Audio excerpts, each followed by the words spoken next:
Students, today's our topic is the introduction of the statistics. Introduction of the statistics में हम कुछ basic चीज़ें पढ़ेंगे. सबसे पहले what is the statistics, stats क्या होता है, branches of the statistics, statistics की branches कौन कौन सी हैं, difference between the data and observations, क्या डिफरेंस होता है ऑब्जर्वेशन और डाटा में, और डिफरेंस बिटवीन द पॉपुलेशन और सैम्पल और पॉपुलेशन में क्या डिफरेंस होता है. So first of all what is the statistics. Statistics is a science of collecting, organizing, presenting, analyzing and interpreting data to assist in making more effective decisions. We can explain one by one. Collecting. What is mean by the collecting? Basically collecting means collection of the data. आप जिस topic पर काम कर रहे हैं उससे relevant अपने results को प्रूव करने के लिए आप उससे रेलिवेंट जो है अपनी स्टडी से रेलिवेंट डाटा को कलेक्ट करते हैं. ऑर्गेनाइजिंग, डाटा को ऑर्गेनाइज करना, ठीक है. प्रेजेंटिंग डाटा को प्रेजेंट करने के लिए basically we have the two ways. Is it the graphical way और द फ्रीक्वेंसी टेबल. यानी आप अपने डाटा को दो तरीके से जो है वो प्रेजेंट कर सकते हैं. पहला तरीका क्या होता है, ग्राफिकल प्रेजेंटेशन, और दूसरा हमारा क्या होता है, frequency table. Now third is the analysing. Analysing mean analysis of the data. Analysis of data में बहुत सारी चीज़ें होते हैं. सबसे पहले आप अपनी हाइपोथेसिस बनाते हैं, फिर पैरामीटर्स को एस्टिमेट करने के लिए आप डिफरेंट किस्म के टेस्ट लगाते हैं, जिनमें आपका जी टेस्ट है, टी टेस्ट है, काई स्क्वायर है, अनोवा है एंड सो ऑन. इसके अलावा भी बहुत सारे. मैं जनरल टेस्ट की बात करें. And interpreting data, interpretation of the data. Interpretation of data कि आपने जो पैरामीटर की वैल्यू निकाली है उसका रिजल्ट क्या है, इज़ इट द सिग्निफिकेंट. आप अपने डाटा को इंटरप्रेट करेंगे अपने पैरामीटर्स के हिसाब से, to assist in making more effective decision, ताकि आपके डिसीजन जो हैं वो ज़्यादा मौसर हो सकें, ज़्यादा कारआमद हो सकें. Now branches of the statistics. Basically we have the two branches of the statistics. First is the descriptive statistics and number second is the inferential statistics. दो branches हैं. Descriptive statistics. Descriptive statistics is that branch of statistics which deals with the concept and methods concerned with summarization and description of the important aspects of the numerical data. In simple words, अगर मैं simple बात करूँ तो descriptive stat से मतलब होता है description of the data. Description of the data में क्या होता है, उसमें डाटा किससे रेलिवेंट जो इंपॉर्टेंट एस्पेक्ट्स होते हैं उनकी समराइजेशन. अब इंपॉर्टेंट एस्पेक्ट्स क्या हैं कि आपका जो है आप अपने डाटा को प्रेजेंट किस तरह कर रहे हैं. मतलब डाटा को प्रेजेंट करने से मुराद ये है कि आप उसका फ्रीक्वेंसी टेबल बनाएंगे, उसकी ग्राफिकल रिप्रेजेंटेशन देंगे. उसके अलावा आप उसकी एवरेजेस निकालेंगे. एवरेजेस निकालने का मकसद ये होता है कि उसमें से आप कुछ एक या दो वैल्यूज मतलब सिंगल वैल्यू निकालें अपने डाटा को प्रेजेंटेशन करने के लिए. यहाँ लिखा हुआ है their graphical display and the computations of the few numerical quantities, कि आपने कुछ न्यूमेरिकल क्वांटिटीज़ देनी होती हैं. That provides information about the centre of the data. कि देखें जो हमारा डाटा होता है, हम पूरे डाटा को तो रिप्रेजेंटेटिव डाटा नहीं ना कह सकते.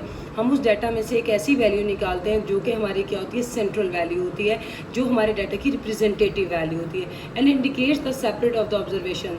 अब indicates of the separate observation से मुराद क्या है कि जो हमने सेंट्रल वैल्यू निकाली, जो बाकी वैल्यूज़ हैं, ठीक है, हमारे पास अगर 100 का डाटा है तो 100 में से आपने एक वैल्यू निकाली, दैट इज़ सेंट्रल वैल्यू.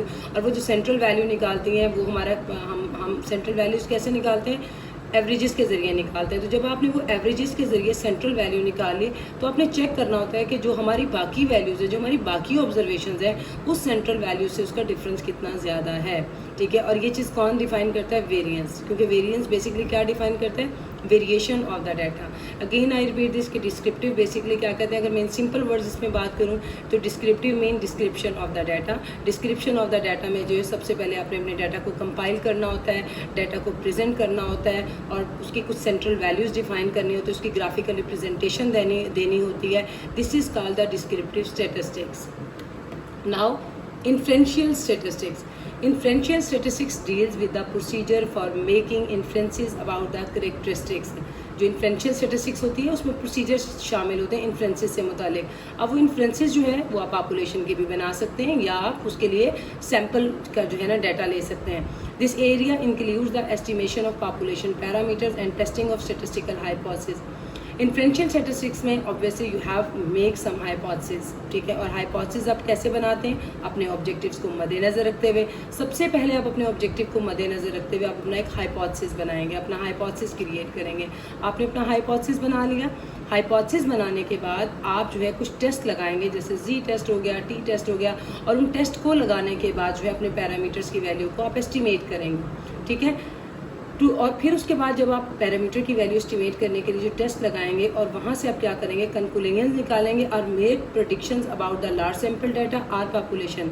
और एनालिसिस कंक्लूजन क्यों निकालते हैं, ताकि आप प्रिडिक्ट कर सकें, ठीक है। आप एनालिसिस क्यों कर सकते हैं, आप पैरामीटर की जो वैल्यू है वो डिफाइन कर सकें। This is the inferential statistics. Again I repeat this कि जब आप इन्फ्रेंशियल स्टैटिस्टिक्स करते हैं तो सबसे पहले आप इन्फ्रेंसेस बनाते हैं, आप अपनी हाइपोथेसिस को डिफाइन करते हैं अपने ऑब्जेक्टिव को मद्देनज़र रखते हुए। उसके बाद अपने पैरामीटर्स को एस्टिमेट करने के लिए आप कुछ स्टैटिस्टिकल टेस्ट लगाते हैं और फिर वहाँ से कंक्लूजन ड्रॉ करते हैं प्रेडिक्शन करने के लिए किसी भी सैंपल के लिए। Now most important is that population और सैंपल का डिफरेंस। अब पॉपुलेशन जो है in simple word statistical population क्या होता है, collection of the set are possible observations, कि आप जितनी भी कलेक्शन है पॉपुलेशन अगर आप लेना चाहें तो सपोज दैट अगर आप एक क्लास को ले रहे हैं, उस क्लास के तमाम स्टूडेंट्स पॉपुलेशन हो सकते हैं, ठीक है। आप तमाम स्कूल्स का डाटा जो है वो पॉपुलेशन हो सकता है, किसी भी यूनिवर्सिटी के सारे स्टूडेंट जो होते हैं पॉपुलेशन हो सकती है, कि जिस डाटा को आप स्टडी कर रहे हैं उससे रेलिवेंट जितनी भी आपकी इन्फॉर्मेशन है that is called the population. Now sample is a part और सबसेट ऑफ द पॉपुलेशन। के सैम्पल हमारे पास क्या होता है, या तो एक पार्ट होता है या सबसेट होता है। क्यों? क्योंकि सैंपल जो होता है basically in simple word sample is the representative part of the population. कि सैंपल हमारा क्या होता है, representative part of the population. जो करेक्टरिस्टिक्स जो क्वालिटीज़ पॉपुलेशन की होती हैं वही हमें सैंपल में मिलनी चाहिए, बिकॉज सैंपल जो है वो क्या होता है, रिप्रेजेंटेटिव पार्ट होता है पॉपुलेशन का। सपोज मैं सेकेंड ईयर BBA के जो स्टूडेंट्स हैं उनका जो डाटा है दैट इज़ माय पॉपुलेशन, उनकी जो पूरी क्लास है BBA के दैट इज़ द पॉपुलेशन। अब उसमें से अगर मुझे सैंपल लेना है तो मैं क्या करूँगी कि मैं टॉप 10 स्टूडेंट्स लूँगी, दैट इज़ द सैंपल। कि आपने टॉप 10 स्टूडेंट्स ले लेंगे वो हमारा क्या हो जाएगा, सैंपल हो जाएगा। अब क्वेश्चन इज़ दैट कि पॉपुलेशन अगर मौजूद है तो सैंपल लेने की क्या ज़रूरत है। इन सम सिचुएशन हम पॉपुलेशन को स्टडी नहीं कर सकते because we have some limitations. Population को स्टडी करने के लिए we have lot of time required, बहुत सारा टाइम चाहिए और बहुत सारे रिसोर्सेज चाहिए। और इन सम सिचुएशन जितनी ज़्यादा पॉपुलेशन होगी आपको उतने रिस्पॉन्स पॉजिटिव नहीं मिल रहे होते, तो हम क्या करते हैं, सैंपल की तरफ चल जाते हैं। और अगर आप चाहते हैं कि सैंपल का रिजल्ट जो है वो गुड हो जाए, सिग्निफिकेंस हो जाए, या उसके रिजल्ट जो हैं वो ऑथेंटिक हों, तो हम जैसे जैसे n की वैल्यूज़ इंक्रीज, जैसे जैसे सैंपल की वैल्यू इंक्रीज़ करते जाएंगे तो उसमें करेक्टरिस्टिक्स आती जाएंगी पॉपुलेशन की। सो अगर आपने सैंपल लेना है तो उसके लिए कुछ टेक्निक्स होती हैं जो इंशाल्लाह हम फर्दर अपने लेक्चर्स में डिफाइन करेंगे। Now what is the data and observation. Data basically the facts and figures, जो हमारे फैक्ट्स होते हैं, फिगर्स होते हैं। डाटा जो है ना वो हमारा होता है, डाटा में हम लोग ये कह सकते हैं कि वो डाटा हमारा क्वांटिटेटिव भी हो सकता है, वो हमारा क्वालिटेटिव भी हो सकता है, ठीक है। अब डाटा हम क्या कह सकते हैं, जो क्लास स्टूडेंट्स के सारे ग्रेड्स का जो हमारा ग्रेड्स के अगर हम ग्रेड्स का लेते हैं स्टूडेंट्स के grades, that is also called the data, ठीक है। आप पूरे स्टूडेंट्स के ग्रेड्स ले लें या हर सब्जेक्ट के ग्रेड्स ले लें, that is also called the data.